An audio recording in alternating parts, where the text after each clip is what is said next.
Well, hello everyone. It's good to be with you again. I hope you had a great weekend. I hope you had a great Father's Day yesterday and had a chance to spend it with friends and family and so on. Well, it's a brand new week. It's a brand new day. It's Monday. Welcome to a brand new edition of Take 5. Hey, this week on Take 5, we're going to be picking back up with a series that I had talked to you about. We started on Mother's Day and stayed on it for a few weeks and then got off here and there. We had Johnny Jernigan come in and then I preached something else. And so we've gotten back to that series that we entitled Through Faith and Patience.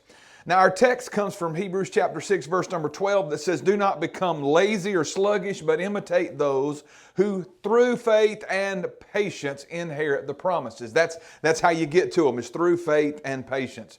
Now we have talked about the word through, how powerful it is, and we defined it about 4 different ways, looking at the necessity of going through things in life. We can't avoid the hard spots. We can't go around them. We can't go under them. We can't ask Siri to find us a better way. We can't do that. When it comes to the hard places in life, the tough spots, the trials and the tests of life, we have to go through it. There's just no other way. God expects that out of us. He never told us that He would help us go around, but He did tell us every time that He would be right there with us and He would go through it with us and bring us out the other side.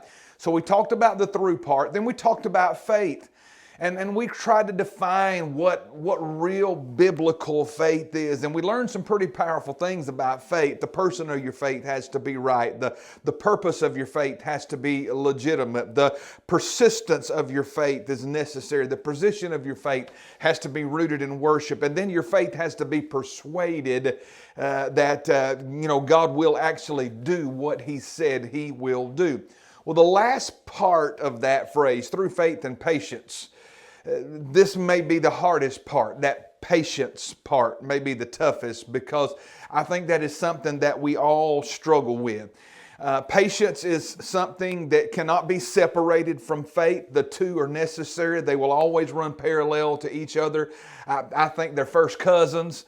You always have to have one if you have the other. And patience is something I think we struggle with and we need a better understanding of. And I believe if we would get what God's trying to speak to us about patience, I believe it would help us better understand what it is to really let our witness, our Christian witness, be a real valid testimony to the world. And so I want to define patience, and then we're going to look at a couple of scriptures, not much today, just kind of get us introduced into this thing and get us going. Patience is defined as this: it is cheerful, hopeful, endurance, and continuous. Now, there's a couple things in there that sound like they're polar opposites to one another, and that is cheerful, hopeful, endurance. Because most of the time, if you're like me, you're not cheerful or hopeful if you're having to endure something, because we think of endure as, having to bear up under it. Endure is something that is hard. Endure is something that is tough. Second definition is to be long-spirited, but with a godly nature. Again, something we struggle with, because we do not always act godly when we are enduring things and when we're going through hard times. The third definition is to bear up under the load until the task is finished. That's what patience is. Patience just does not mean waiting. Patience is the adverb. If waiting is the verb, patience is the adverb. It is how we wait. If endure is the verb, patience is the adverb. It's how we endure. It's how we go through. It's how we bear up under the load. That's what patience is, and that's what we need to absolutely understand. When you begin to talk about patience, there has to be a settled reality that comes over you that lets you know you are not in control of the circumstance. Because I'm having to endure this thing, and I need to do it with the right character and the right attitude and the right integrity.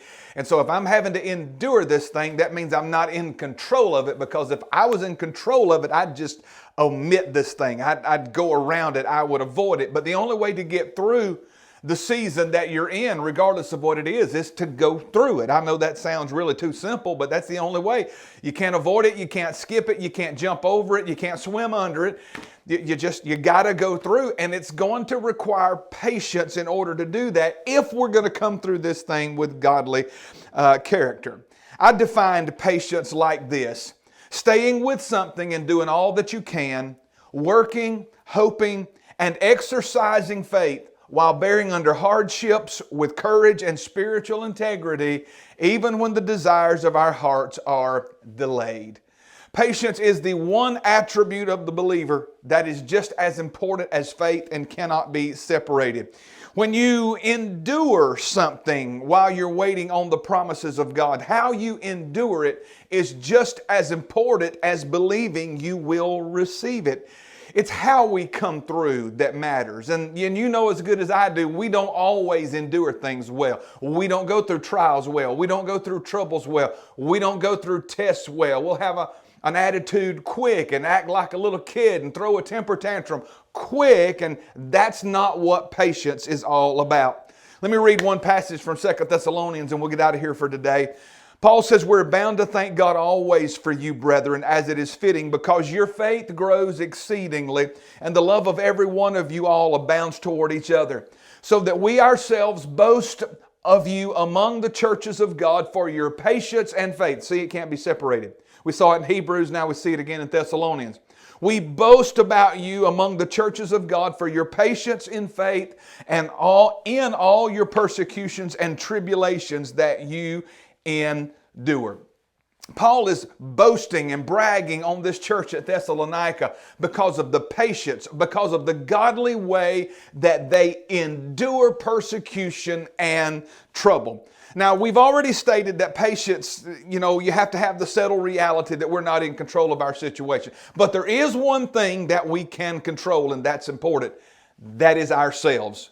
We can control ourselves when we go through circumstance. We may not can control the situation. We can't control the tests, the fires, the trials. We can't control the chaos in our lives. We can't control how long it is, how short it is, how difficult it is. We can't control that, but we can control how we endure it. We're supposed to be in control of our attitudes and our emotions. That's what shows the world that we have patience. And when we have patience, that reveals to the world that Christ really does live in us of a truth. Well, hey, I got to get out of here. It's going to be a tough week. I'm telling you, it's going to be tough, but it's going to be worth it when it's all said and done. Hey, I hope you have a great day. I look forward to being with you tomorrow right here on Tuesday's edition of Take 5. Until then, God bless you. Have a great day. You can't control your circumstance, friend, but stay in control of yourself and prove that you can patiently endure the test that's coming your way. Have a great day.